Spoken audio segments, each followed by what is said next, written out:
আচলতে ৰাজ্যৰ যি ভয়াৱহ যি বান আৰু গৰাখহনীয়া যি সমস্যা সেই সমস্যাৰ ৰাষ্ট্ৰীয় সমস্যাৰ দাবী ইতিমধ্যে দীৰ্ঘদিনৰ পৰা বহু যেহেতু সংগঠনে বা অসমৰ ৰাইজেও যিহেতু উত্থাপন কৰি আহিছিল আৰু পুনৰবাৰ সেই দাবী উত্থাপন হৈছে তাৰ সমান্তৰালকৈ ৰাজ্যৰ যি মূল্যবৃদ্ধি সেই অত্যাৱশ্যকীয় মূল্যবৃদ্ধিৰ যি চৰা দাম সেই চৰা দাম ৰোধৰ বাবে আচলতে দাবীৰে আজি যি সংগ্ৰামী যুৱ ছাত্ৰ পৰিষদ এই সংগ্ৰামী যুৱ ছাত্ৰ পৰিষদে ইতিমধ্যে ব্যাপক প্ৰতিবাদী কাৰ্যসূচী গ্ৰহণ কৰা পৰিলক্ষিত হৈছে।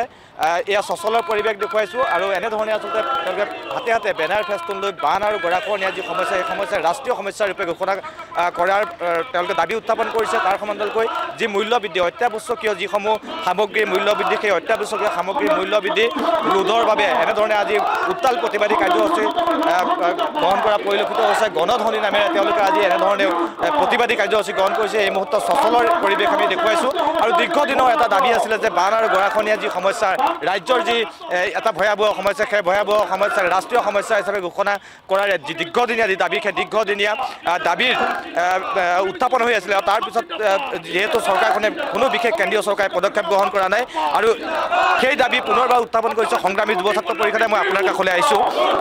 এটা দীৰ্ঘদিনীয়া দাবী অসমৰ ৰাইজৰ দাবী বিভিন্ন দল সংগঠনৰ দাবী যে বান আৰু গৰাখহনীয়া সমস্যাটোক ৰাষ্ট্ৰীয় সমস্যা ঘোষণা কৰিব লাগে, কিন্তু চৰকাৰে কোনো ধৰণৰ আজিলৈ পদক্ষেপ গ্ৰহণ কৰা নাই। আমি আজি সংগ্ৰামী যুৱ ছাত্ৰ পৰিষদ অসমৰ উদ্যোগত আজি কেন্দ্ৰীয়ভাৱে কাৰ্যসূচী গ্ৰহণ কৰাৰ মূল বিষয়টো হৈছে যে অসমৰ বান গৰাখহনীয়া সমস্যাক ৰাষ্ট্ৰীয় সমস্যা হিচাপে ঘোষণা কৰিব লাগে।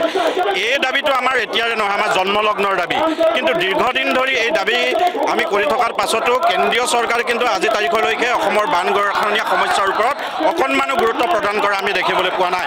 যাৰ কাৰণে নেকি যেতিয়া বাৰিষা আহে, বাৰিষা অহাৰ লগে লগে ব্ৰহ্মপুত্ৰৰ নদী উপনদীসমূহ যেতিয়া উফন্দি উঠে তেতিয়া নদীপৰীয়া বানপীড়িত ৰাইজৰ হাহাকাৰ অৱস্থা হয়।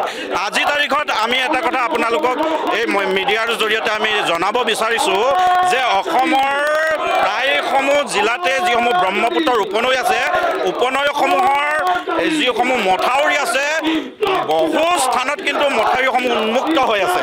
আজি তাৰিখত কিন্তু বান মন্ত্ৰীগৰাকীয়ে বিগত সময়ত যেনেদৰে প্ৰতিশ্ৰুতি প্ৰদান কৰিছিলে, ভাষণৰ ফুলজাৰিয়ে হওক বিভিন্ন ধৰণৰ মন্তব্য দি তেখেতসকলে এই উন্মুক্ত মথাউৰিসমূহ তৎকালীনভাৱে বিজ্ঞানসন্মতভাৱে নিৰ্মাণ কৰি দিয়াৰ তেখেতসকলে অসমৰ ৰাইজক প্ৰতিশ্ৰুতি প্ৰদান কৰিছিলে। কিন্তু আজি দুমাহৰ পাছতে পুনৰ বাৰিষাৰ আহিবৰ সময় হ'ল, কিন্তু আজি তাৰিখলৈকে কিন্তু উন্মুক্তয়ে ভগ্ন মথাউৰিসমূহ তেখেতসকলে নিৰ্মাণ কৰি দিব পৰা নাই।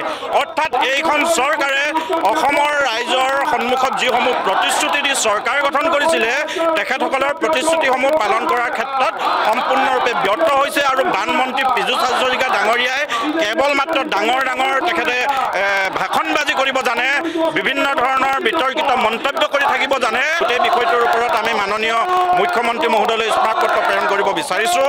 আকাশলংঘী মূল্যবৃদ্ধিয়ে সৰ্বসাধাৰণ ৰাইজক জুৰুলা কৰি পেলাইছে। আজি তাৰিখত অত্যাৱশ্যকীয় যিসমূহ আমাৰ খাদ্য সামগ্ৰীয়ে হওক, ৰন্ধনজাত সামগ্ৰীয়ে হওক, আমাৰ স্বাস্থ্যজনিত যিসমূহ সামগ্ৰী হওক, সেই সকলোবিলাকতে বজাৰত জুই চাই দাম, যাৰ ফলত আজি অসমৰ নিম্ন মধ্যবিত্ত শ্ৰেণীৰ মানুহৰ মাজত হাহাকাৰ অৱস্থা। আজি পুষ্টিহীনতাত ভুগিব লগা হৈছে অসমৰ নিম্ন মধ্যবিত্ত মানুহে, কাৰণ দুবেলা পুষ্টিকৰ খাদ্য গ্ৰহণ কৰিবৰ কাৰণে চিন্তা কৰিবলগীয়া এটা বিষয় হৈছে। আমি বাৰে মূল্যবৃদ্ধি ৰোধ কৰিবৰ কাৰণে দাবী উত্থাপন কৰাৰ পাছতো এইখন চৰকাৰে কিন্তু মূল্যবৃদ্ধি ৰোধ কৰিব পৰা নাই। তৎসত্ত্বে কিন্তু এটা কথা আমি ক'ব লাগিব যে এইখন চৰকাৰে যেতিয়া শাসনৰ গাদীলৈ আহিছিলে তেখেতসকলৰ নিৰ্বাচনী কিন্তু এইটো এটা ইছ্যু আছিলে, মূল্যবৃদ্ধিটো এটা ইছ্যু আছিলে, বান গৰাখহনীয়া গোটেই বিষয়টো তেওঁলোকৰ ইছ্যু আছিলে। গতিকে এইবিলাক বিষয় তেখেতসকলে আজি তাৰিখত প্ৰতিশ্ৰুতিসমূহ পালন কৰাৰ ক্ষেত্ৰত সম্পূৰ্ণৰূপে ব্যৰ্থ হৈছে। আৰু এটা কথা নিশ্চিত, 2026 চনৰ নিৰ্বাচন আহি আছে। 2026 চনৰ নিৰ্বাচনৰ আগত যদি বিজেপি চৰকাৰে অসমৰ ৰাইজৰ এই মৌলিক সমস্যাসমূহ যদি সমাধান কৰি দিব নোৱাৰে, অসমৰ বান গৰাখহনীয়া সমস্যাক যদি ৰাষ্ট্ৰীয় সমস্যা হিচাপে ঘোষণা নকৰে, মূল্যবৃদ্ধি যদি ৰোধ নহয়, অসমৰ ৰাইজে কিন্তু এইখন চৰকাৰৰ লগত নাথাকিব, এইটো কথা নিশ্চিত।